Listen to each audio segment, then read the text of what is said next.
If I lost everything tomorrow and had to start over with my first $100,000, I would not try to get rich quick. I would not chase whatever stock is exploding on social media. I would not build some complicated portfolio designed to look smart. And I definitely would not create a plan that only works if I make brilliant predictions every year. I would do something much simpler. I would build a portfolio designed to survive the real world. A portfolio with growth, a portfolio with diversification, a portfolio with enough stability that I could hold it when the market gets ugly. And most importantly, a portfolio I could stick with. Because the first $100,000 is usually not built on genius. It is built with discipline. It is built with patience. It is built by avoiding big mistakes. And it is built by creating a process that lets compounding finally start doing some heavy lifting. So in this video, I'm going to walk you through a hypothetical example of exactly how I would think about investing my first $100,000 if I were starting from scratch today. And stay with me until the end, because I'm also going to cover the biggest mistakes I would avoid. Because when you're building your first $100,000, what you can avoid matters just as much as what you buy. Hello, fellow compounders. Welcome back. I'm Dennis Chen, CFA charter holder, former hedge fund manager, Wharton MBA, and chief compounder here at the Always Be Compounding Club. On this channel, we talk about how to build wealth rationally, calmly, and for the long term. And today we're talking about one of the most important stages in investing, how to think about investing your first $100,000. Because this stage matters more than people realize. The habits you build here matter. The mistakes you make here matter. And the framework you choose here can shape everything that comes after. For many people, this is a stage where they either begin acting like long-term investors or they get pulled into hype, overtrading, and unnecessary risk. So let's talk about how I would approach it if I were starting over today.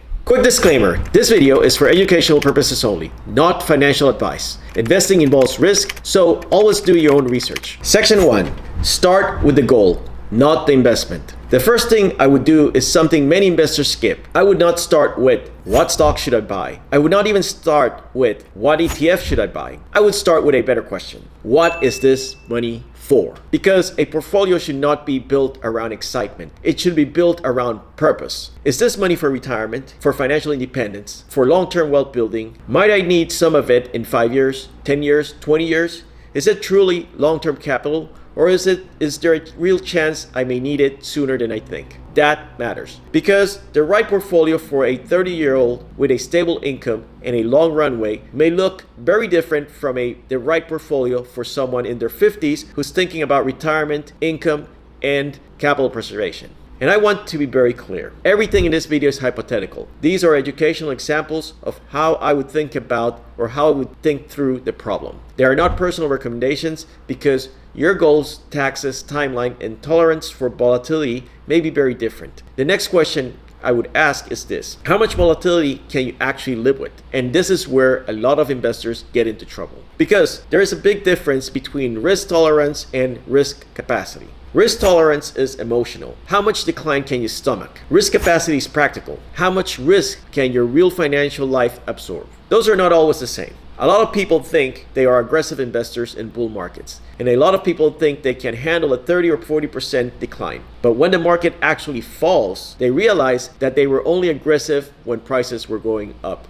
That realization tends to happen exactly at the wrong time. So before I buy anything, I want the mission of the portfolio to be clear.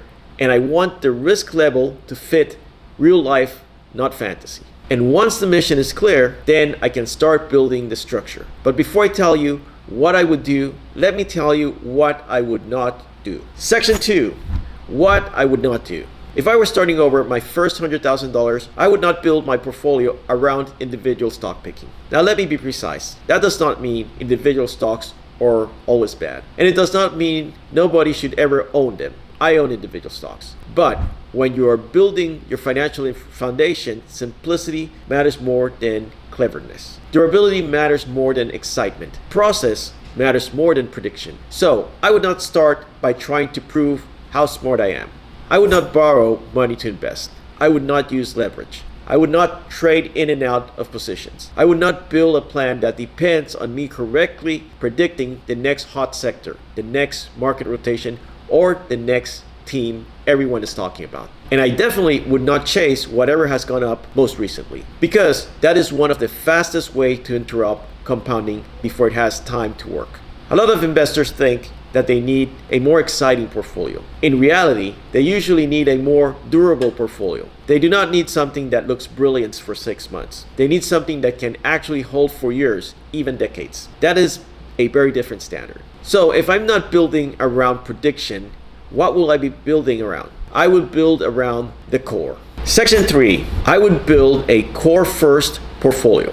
If I were starting over, I would begin with a core first portfolio. That means the foundation would be broad, diversified, and low cost. In plain English, I would want broad US equities, some international exposure, and depending on the goal, timeline, and risk profile, some bonds, short-term treasuries, or cash equivalents. That is the core. Not a personalized prescription, a framework. Why start here? Because the core is what makes the portfolio dependable.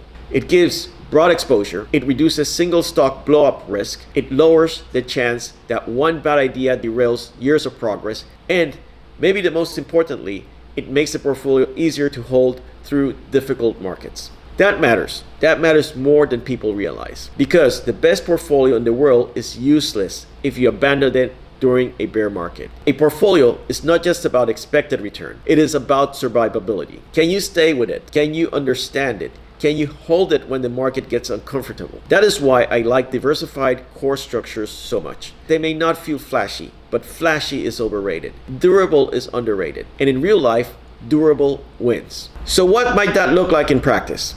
Let me give you a hypothetical example. Section 4, a hypothetical sample allocation. Let's say this is long-term money. The investor is still in accumulation mode. The goal is long-term growth, but with enough balance that the investor can stick with the plan. I might think about it like this. 60% goes into a broad US stock market fund. That is the main growth engine. It gives exposure to a wide range of American businesses and avoids making the portfolio depend on a handful of individual names. 20% goes into international stocks.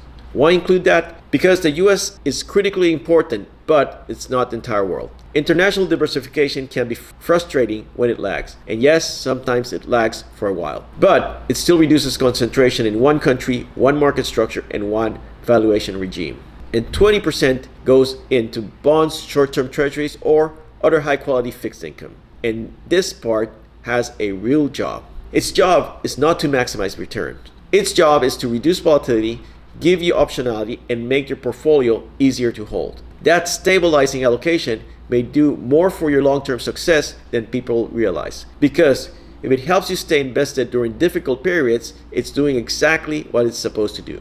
Now, could those percentages be different? Absolutely. A young investor with a long runway and high risk capacity may choose to have less fixed income. Someone closer to retirement or someone with lower risk capacity may want more fixed income. That is why this is hypothetical. But the principle matters. I want every piece of the portfolio to have a purpose. Growth, diversification, stability. Not hype, not trendiness, not recent performance. Now, once the structure is in place, the next question becomes, how do I actually put money to work without overthinking myself into paralysis? Section 5, how do I actually invest the money? This is where many investors freeze. They ask, do I invest it all at once? Do I average in over time? Do I wait for a pullback? Do I wait until things feel safer? Here is how I would think about it. I would care less about finding the perfect entry point and more about making sure I actually get invested. Because a lot of people become afraid or so afraid of investing imperfectly that they never really begin. They wait for a correction. They wait for headlines to calm down. They wait for a better time. And sometimes the waiting itself becomes a strategy. That is dangerous. Because for many investors, the bigger risk is not imperfect timing. It is not participating enough. Now, whether someone invests all at once or phase in money over time depends on their financial situation and temperament. So this is not a one-size-fits-all answer. But this is the principle. I would want a disciplined implementation plan, not an emotional one. If I decide to invest immediately, that is the plan. If I decide to phase it in over a defined schedule, that is the plan. But what I would not do is make a fresh emotional decision every time the market moves. I would not keep moving the goalpost. I would not let headlines become my investment process. Section 6, I would write down my rules. If I were starting over, I would write down a few simple rules. Nothing fancy, just a basic investment policy statement. In plain English, I would want answers to questions like this. What is my target allocation? When will I rebalance? What would justify changing the allocation? How often will I review the portfolio? What would I do if the market drops 20 or 30%? Because if you do not have rules, the market will gladly give you emotions. Fear, greed, envy, regret. That is not a good investment committee. A written process gives you structure. It gives you something to come back when things get noisy. And that matters because the first $100,000 is not just about what you buy. It is about how you behave after you buy it. And that brings me to the part that can save people years of frustration. Section 7, the biggest mistakes I would avoid. If I were starting over, I would work hard to avoid 5 big mistakes. First, constant tinkering. Second, performance chasing. Third, checking the portfolio obsessively. Fourth, comparing myself to the hottest thing in the market. And fifth, taking more risk just because recent gains made me feel invincible. Those mistakes are incredibly common and they are very expensive because every time you interrupt compounding unnecessarily, you create friction, taxes, turnover, stress, regret, and often lower long-term returns. A lot of people think wealth is built by finding the perfect investment. Very often, wealth is built by not sabotaging a good process. That is especially true when building your first $100,000. Because the first $100,000 is not just about building capital. It is about building behavior. It is about becoming the kind of investor who can keep compounding for decades. And by the way, if you want help thinking through practical long-term investing decisions in a calm and rational way, that is exactly what we do inside the Always Be Compounding Club. It is a place for thoughtful investors who want to build wealth with a long-term mindset, ask better questions, and stay grounded in process instead of hype. And just like on this channel, we focus on education, framework, and better decision making, not one-size-fits-all recommendations. If that sounds like your kind of investing community, check it out using the link below. Takeaways. So if I was starting over today with my first $100,000, I would not try to be clever. I would try to be consistent. I would start with the mission. I would build around a diversified core. I would make sure every part of the portfolio had a job. I would write down my rules, and I would focus less on perfection and more on building something I could actually stick with. Because the truth is, the first $100,000 is incredibly important, not just because of the money, but because of the mindset. This is the stage where you stop thinking like a gambler and start thinking like an investor. This is the stage where you stop chasing and start compounding. And that shift can change everything. And one final reminder, everything I shared today was hypothetical, for illustration and for education only. Your actual portfolio should reflect your goals, risk tolerance, time horizon, tax situation, and overall financial plan. Remember, the key to building wealth is to always be compounding. See you in the next video. Take care.